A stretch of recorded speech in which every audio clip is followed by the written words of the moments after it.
Beyond the newsroom, where untold story is revealed. Kumukutu semakutu beyond at the newsroom kwoli njagala okwebaza nese kwebaza yenna mwebale tugoberera kuteeka munange otutegerageza bunyirwa vumbe nzedde niyo abatuusaako ensonga zisema songa okuziika oba okuwomoza omubiri gw'abadde omubaka wa Kalangala district omukyala Helen Nakimuli kugenda mu maaso wali mu district emanyikiddwa nga Eyeruwero wabula ebyewuunyisa birabise ku mukolo guno Ebuvanjuba nebugwanjuba ewaka wasigalawo ewasinga. Beyond the newsroom gwe mukutu ogukuleetera ekyo ekisinga katiranga naffe ng'oyita ku noti 771 44 53 ne noti 744 26 45 na bino bikulu tetulanga bafere tetulanga basawo ba kinnansi n'abagwa mu koowa eryo mwebale kutuwagira. Thank you. aba NRM okunyolebwa awamu n'ab'ekibiina ki National Unity Platform amaziga gaagano Anita Among yatuuse dda mukuziika bibadde bitya munywanyi bibino byonna ate nsobodde okulaba nga mbikukuŋŋaanyiriza osobola okubanga ate obimanya. Mengo evuddeyo ku nfa y'omubaka amanyikiddwa nga Nakimuli era Katikkiro Charles Peter Mayiga ayozezza ku munye bibadde biwoobe nakwazirana bambi rain omusoyisoyi kyalwaddaaki kimaze okutegeerekeka nti abadde muninkini wa Honorable ow'omunda gwe tuyinza okuyita mu lulimi olunyanyimbe nti person we era emiranga n'ebiwoobe okwazirana bye bijjudde rain era emmeeme n'ebirowoozo byalimu mwanatu bisukkulumye bulala nnyo. Omubaka Zaake Francis Butebi weewaawo naye ayongedde n'abaako biki byakakasizza bino nno byenkukuŋŋaanyiriza tugenda kuba nga ate tubiraba bulungi. Honorable Goleti Namugga ono nno avuddeyo n'atabukira Minisita Haruna Kasolo. Lwaki Goleti Namugga avuddeyo okutabukira Haruna Kasolo?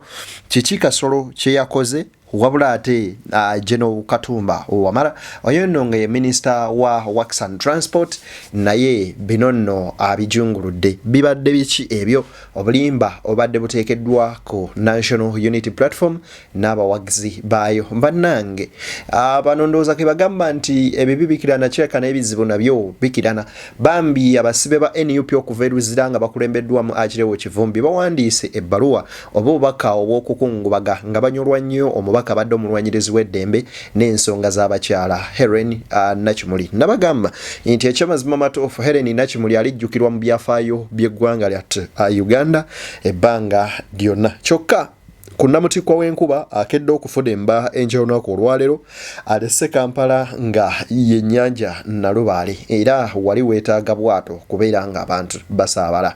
Weewaawo nzikirize wano wennyini we tuba tutandikira ate ensonga ezituleese olunaku olwaleero. Nzedde niyo akuweereza njagala okusaba n'obuwombeefu obw'ekika ekyawaggulu vidiyo n'osooka ogimpere like bw'ogiwa like ejja kudduka emisinde mingi etuuke ku pulesa kino maaso olw'okuba nga agifuna ate era mu ngeri y'emu naawe atulaba yonna gy'osinzirira era gy'owangaalira njagala okusaba nti twegatteko mu butongole ku makoto guno ng'osubscribinga osobola okuba nga ate ensonga zonna zitambulira ddala maridadi sana maridadi kabisa namna hivyo awo wennyini njagala tusooke tutandikire wano wennyini wowe njagala okubanga ntandikira katusooke tutandikire ku bigambo bya Speaker wa Parliament Anita Among. Annette.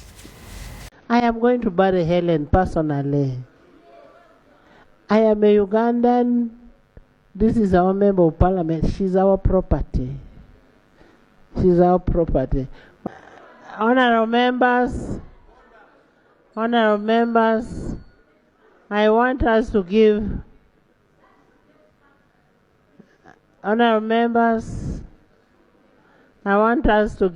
Honorable Helen a dignified send-off. Dignified. And that's why you see NUP is this side, NRM is this side, and we must respect our colleague.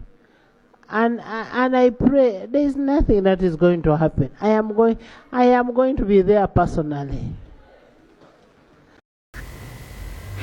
Mu butambi obuzenga butambula Aneta Among nga bagamba nti ngenda kubeerawo mu buntu nze mwennyini mu kuziika omubaka amanyikiddwa nga Helen Nakimuli.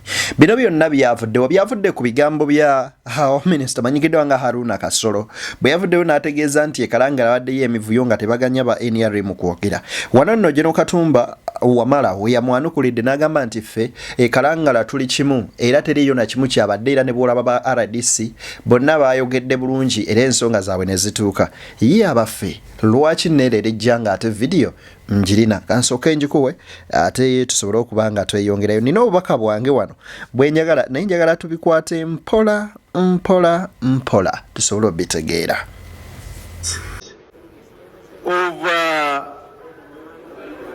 Of Ugandans trying to threaten the mourners from, yes, because I almost witnessed this in Kalangala Council yesterday when you attempted to stop the RDC to deliver his message. Honorable members. Right, Honorable Speaker. For us in Kalangala, and I want to correct the impression which was created, that in Kalangala there were issues. For us in Kalangala, we are like one family. We are a small community, we know each other, and we are there for each other. I think the members of Parliament who went to Kalangala yesterday, when they were giving tribute at the district, you saw this. The RDC was there, all the RDCs were there, the government was there, and nobody was harassed.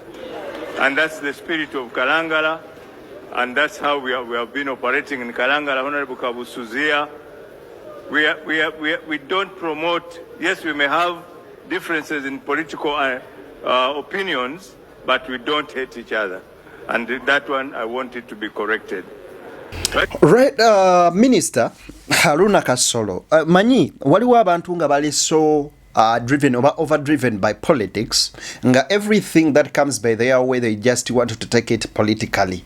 So they politicize everything that comes across. Nayenga, it's not right. There is what we call humanity. Humanity, it means obuntu. Waliwo ebintu bibeerawo nga bitugatta era nga bya buntu. Essaawa eno ng'ey'okwerekera omubaka Right Honorable Helen Nakimuli. Either boli wa NUP, boli wa NRM, boli wa DP, fenno mulamwa gwa kulaba nga tuwerekera omubaka waffe okulaba nga at least yawummula emirembe era nga tumuwa boli yawo okwerekerwa okwekitiibwa. Lwaki controversies zaaliwo mu kuziika Honorable Segirinya nti ebintu byali bingi. Segirinya yali musibe bamutulugunya ne bakola biki nga kwegamba abantu bali balina ennyiike ku mitima gyabwe bwe bayoola abaana. Kati juzi wano mu kuziika mukazi wa Waiswa, mu kufiirwa mukazi wa Waiswa mukungu bagawane ewuwe makage bayoola ne batwala akaana ka blutik na guno gwa Kampala wamanyi gye kali. So kati bino byonna ebijjanga biba bwe bityo bireetera abantu bano okunyiiga. Ne singa tuba tutambulidde mu line y'emu manene tukomyawo obuntu.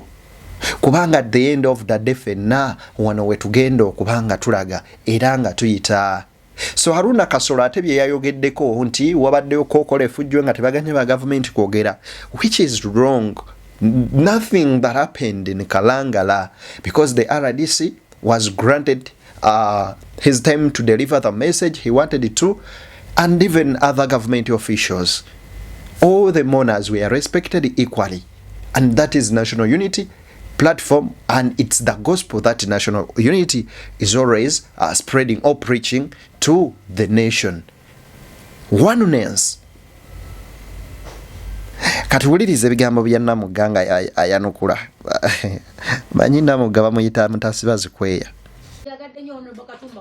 Honorable Minister Kasola ayimiridde n'agamba bannange abanupu ffenca tugenda kujja okuziika naye temutuyisanga bwe mutera okuyisa abaziisi temutuyisaamu eggaali ng'ekyabadde Kalangala ne tuyimirira ne tumubuuza oyogera otya ebyabadde Kalangala nga tewabaddeyo nga n'RDC yennyini yayimiridde ng'ayogera n'agamba nti neebaza abanupu kubanga ku nfa y'ekibwatukire ya Honorable Nakimuli ng'abantu tebalambula ku mubaka waabwe naye nga bagambye bugambi nti wowayi agenze twabadde tusuubira ekiralako ennyo naye abanuupu mbabaza okukuma obuntu bulamu naye ye Honorable Minister Songa bwolaba kugambye asebo njagala okutegeeza kino era nzikiriza kino nkigatte ku kya Honorable Minister for ICT bali omunsi bwagambye bino ebiri ensonga kinjagala bikwanaganya is tosuubira okusiga ssere n'okungula kasooli kino njagala okigamba kayijja obukyayi obuli mu bantu busigiddwa ffe abakulembeze Honorable Minister Kasolo ng'oyimirira okwogera abantu eri gy'ova obayisa otya because ojja kujja oyogere bwe tujuleka ko Honorable Segirinya bwe yafa egali ate mwazeeyisamu mwekka etuwulira simanyi baloko bye mulambo ate bakoze ki ebya Honorable Segirinya was a little different ate nsaba okubategeeza nti tewali alina budde buddaawo okwagala kuyisa munne eggaali kubanga tuba munnaku naye njagala nkuleka ijja mu byobufuzi waliwo embeera ejjanga it's unavoidable kati gwe ojja okwagala ompambe kati olaba leero speaker kyakoze ekirungi nti Honorable Nakimuli belongs to the National Unity Platform olabye ng'enteekateeka zonna kayijja nsaba okumwebaza nti unlike ku lwa Segirinya Nuupu ku luno eweereddwa ekitiibwa duli baamutuwambako omuntu waffe seba omuntu ng'afudde mu Parliament weri family ye weri naye ekibiina kye kikulu nnyo kubanga address ye era kyobola bwe bawali baga namugaggoleti mu bracket Nuupu kakati biri ebyali ku nfa Segirinya okwagala okuyisaamu n'okutyobola Nuupu amaaso ebintu byali yensonga yaleeta ku nsonga ezo zimera kyobola ku luno this time round ani mwemugamba bannamugate basiima kati sisiimi ogenda kumpaaki sisiimi mbuulire ompadde kinga nsiimi nkugambye ku luno we appreciate bwana Kalule mwanyinaze nti right honorable speaker wabaddewo engagement era njagala okutegeeza nti buli kimu abadde abuuza ku kibiina kye tutambulidde wamu wawulidde owanyisiganya ne munne ebisongovu naye ate bwe tunaayogera ku bimu nti bannange lwakuba munnaffe yafudde bwati ne bwati bino bitereezebwemu wadde njagala kutegeeza bangi abafudde mu nfa ya Nakimuli naye lwakuba nti badde si banene ne mutu abategeera thembeni abafudde obulagajjavu nze akubulya ndika kigoka paaka tewali ripota batugambye ezze naye njagala kuwulya ne wankubadde ajja ate kino katulwe kankikuwa sinagamba nti bulagajjavu naye njagala abafa mu mbeera eyo njagala okutegeeza kino njagala okigamba Nakimuli teyafa ku Sande leero lwakumukasi lwakusatu postmortem etwala ennaku 3 buli lwotawa amawulire mu budde oleka ba speculator okwetonderawo embeera eyaayo so njagala okutegeeza eggwanga nti tewali mu nkulembeze yali agadde kubeera mu mbeera ya nsasagge bw'owuliriza ebigambo by'omubaka Namugga byayogera mu katambi ako kenkuwadde owulirira ddala omubaka aliko message oba obubaka bwatuusa era nga yanukula Minisita Kasolo n'abalala abalinga abo era nga abagamba nti ku bya Segirinya nga byaliwo biti n'agamba era luli baakola birala ne kaakano bakoze birala guno gwe gubadde omulundi gwange ogusoose okulabako ku opposition ng'afudde nga ne speaker ayoza ku munye oli ali eri ayinza okungamba si buli akaabira omufu nti aba alumiddwa abamu kiba otherwise yes kituufu naye at least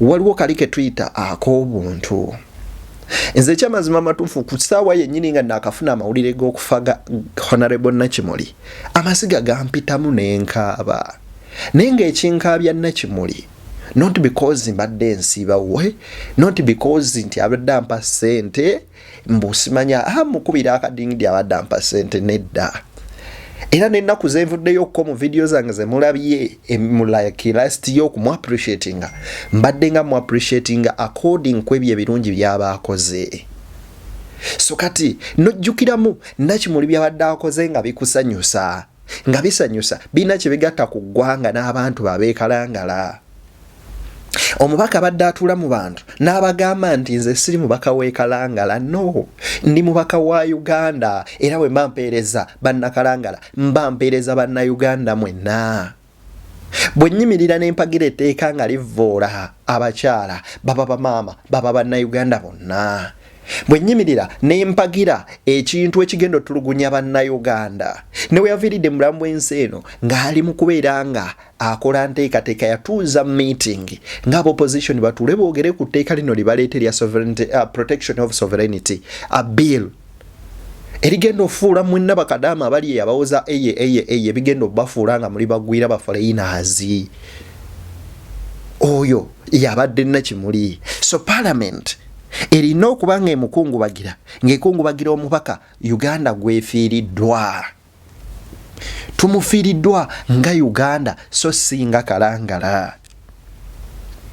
Wabula njagala nkuwe ku video eno katini olabe ku katambi kano kali luddawa kaakano.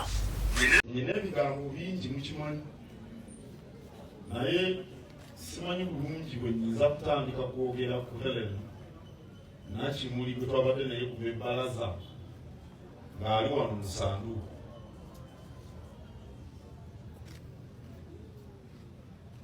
Benkola nabo mbagamba nti omukulembeze olina okwagala omulimu gw'okola.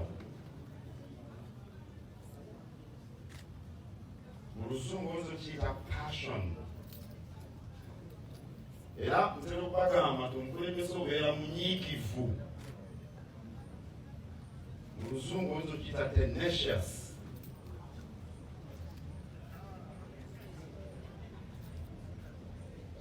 Helen Nakimuli abadde ayagala nnyo omulimu gwakolwa okukiikirira abantu mu Parliament. Nnyo. Ng'ayagala okubeera omukulembeze. Waliwo abakulembeze naye ng'obukulembeze tebagwagala. Baliba abantu awo, abantu tebabeesiga, naye nga n'abantu tebabaagala. Ebbanga lyonna lyembadde Katikkiro. Okuva Helen bwe yagenda mu Parliament tewali bwe ngenze ssese. Oba tuli mu byamwanyi, oba tulwanyisa Mukenenya, oba tukolayo biki. Helen oyo n'atabeera naffe. Era olwasemba ndooza baali lwa Mukenenya tutambula eyo mu bizinga eyo nga nazino wema yaziteeka oba n'amaata akawano twatambulanga nabo. Ekyemisana twakirira wano ku mbuga y'essaza ne taata omufaala Wamusinga. Kale passion, okwagala ekintu ky'okola kyekikuyamba abantu n'obayingira emitima gyabwe. Ekyo Helen abadde akirina. Mbowuliriza ebigambo bya Katikkiro Charles Peter Mayiga byayogera ku Nakimuli bikujjirayo ekifaananyi ekituufu ebya Nakimuli abadde mukulembeze eki. Bowuliriza ebigambo ebifaanana bwe biti Yisma Lubega nalina interview naye juzi n'abuuza gwe biki bye bagenda okukwogerako. Banakwogerako ebigambo bye bimu ng'ebyogerwa ku Helen. Oba gwe tugenda kutendereza ennyo mu kutulugunya abantu n'obawamba n'okubatta. Oba gwe tugenda kwogerako okukwata abaana okubeera nga otyoboola eddembe ly'abakyala. Oba gwe tugenda kwogerako ng'okero eyatemula abaana 4. Gwe tugenda kwogerako nga ki? Bw'owuliriza ebintu ng'ebyo ekyamazima matuufu tebiyinza kukoleka kyekimu era owulirira ddala nga n'emirembe tolina. Kati wuliriza bujingo ono kamukuweemuko wano katidi. Olaba omubaka eyafudde bw'olaba beetegereza ennyo omulambo bakakasa bukakasa nti yafudde bagende beesimbewo. That is the truth, bitter truth. Era nze nja kuteekawo ekiragiro nga nfudde. Saagala babikule ku mulambo gwange tona kyolaba. Kakasa nti nafudde ojja obuulire wano. Oba buusabuusa buulira ng'onsubira nti ndandibanga obudde bwonna nzija. Naye nze bwe nfa temubikulanga omulambo gwange. Olaba ki? Bagenda gutwala ku Parliament, ate bagenda gutwala eri ku bizinga, abantu bajja bakubeko eriiso evvannyuma. Bw'oba oyagala kundaba jangu ondabe kati. Kubira Mukama engalo ez'amaanyi oba amagezi gaze. Baliwo abagamba eryetteeka nange ndyagala kukufa kwange. Wanika omukono tibalina kye balaba. Abasembayo okundaba we babeera basembedde okundaba weewo. Bafuneyo abantu bange nga 2 3 bekikwatako, mukazi wange n'abaana bakakase nti nafudde. Keesi bagisibire ddala. abasigadde babeerawo nga bagamba tutwale ebintu bye naye nga titwakakasiza. Ate nyinza okuba nga nkomawo alekubira Mukama engalo ez'amaanyi. Bw'osanga abasajja abakulu abafaanagana ne Bujingo obeewuunya, but Bujingo sikuwakanya ebyo by'oyogera. I don't know whether gwe mu culture yo biyinza okuba bwe biri. So kati gwe omuntu atali mu culture y'eno waffe tetusobola kuvunaana nanjogerayo. Ate buli muntu wa ddembe. Kati abantu omusajja omu yagamba yali father nti mukolerere obulambo bwammwe. So kati nawe kolerera akalambo ko kagende mu ngeri gye kaagalamu, n'abalala bakolerera obulambo bwabwe bugende mu ngeri yaabwe. Nze tekinkwatako olikera ku makya kujja kulaba nti oba nafudde oba asinza okukaba yatwala nnamwandu. It's none of my business. It's none of my business. The only business that I have nina bikola byonna nga ndi mulamu. Kuba oba tokyalina kyozza, oba tokyalina makulu, ne bye basaba tebikugasa, bwe guba muliro gwo oba oguyingidde. Ekigasa abasabi kintu kimu, kugumya mitima gy'abaana abaliwo. Era nze mbagambanga wamma bannyinaze. Bwe mbanga ntuuse ku ssaawa egenda mukkirizanga ne mugamba anyway Katonda bw'ati bwageze era ke kaseera ke kano. Mundabeko ekisoboka. Abalaba balabe. Munziseeyo bwe ziwere 10. Mulabirira abaana bammwe. Mulamu wammwe mumulekanga n'agenda. Bw'aba ayagadde naye temumugobanga mu bibye. Nedda. Musigalenga obulamu butambula. Kubanga waliwo gwe kitagenda kuva ku mutima. Maama tekijja muva ku mutima. Mwannyoko tekigenda muva ku mutima. Muganda tekigenda muva ku mutima as long as obadde part ku bulamu bwammwe. Pastor tubuuza omulambo gwa Richard gwo gwali gutunula gutya tewagutunuulira wali otunulako gwaki. Anyway, ayinza oba mutuufu ne si buli omuntu si buli akaaba nti aba alumiddwa era statement yo gikoze it's 50-50 naye was it necessary? Ekyo kyekibuuzo. Whenever we are speaking, we should follow these things. When to say it, what to say, when to say it, where you deliver that message, and even how. Is it the 4 W's, 5 W's, plus 1 H? Nga bwe tugikozesa mu mawulire eno. Owa gyogenda okavaringa story ki gyokavaringa, budde ki kyokavaringa, na butya bwekikavaringa. Let us at least try okubanga obulamu bwaffe tubutambuza mu ngeri y'emu bwetyo. Anyway, awo nzikiriza nveewo nina video wano gyenjagala okuwa wano kati ni nnyo nyini ddala eriwa. Wow, yino wano kanjikuwemuko katidi yino. Mwana wange mbadde mwagala, maama we yali amuzaala yangwa mu ngalo bw'ati. Ne mwagala nnyo ne maama we. Wadde maama we naye yamusoose okugenda. Yava mu biseera bya COVID. Era bwe yali afa, oyo mwana twali naye awaka babiri. Nange omu kisenge n'asigalawo ng'amuwembejja n'aba ng'amufiiridde mu ngalo z'oyo. Naye bw'owulira speech ya taata ono njagadde mbaweeko half. Ku baana 11 bazadde 5 balamba bafudde. Maama yafa mu COVID. Omusajja ono omutima gwe gumerutinga. Wulire obulumi bw'ayina obirowoozeeko. Madam teacher nambooza wano alina byagamba wuliriza. Enda n'endowooza oba abantu banalowooza siri mukkiriza sebo faada. Abantu nga bagamba Katonda amuyise. Katonda amuyise. Engamba ye Katonda oluusi tetumuwaayiriza.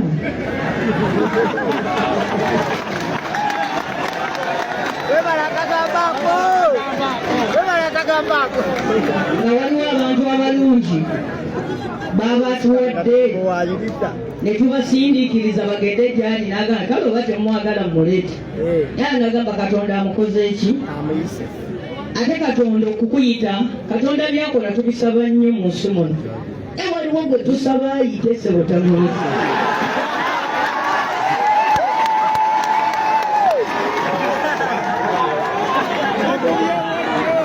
kale nakuwala nnyo Katonda oba lwakitawulira saala zaffe naye ndi mugumu temujja kutya Katonda esaala azikole ki aziwulira abantu abato nga bano abalungi abatulekere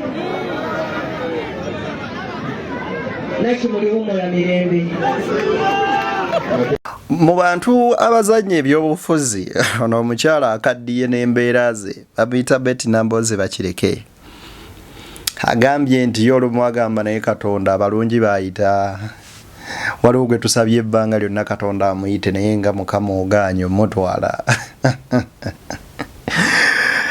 dag erewe ebyebyo bisekerwa naye munansonyiwa tusaba Mukama omwoyo gw'omugenzi agulamuze ekisa rest in eternal peace right honorable Nakimuli Helen kuba Katonda n'ensi yange mbagaliza bye munjagaliza.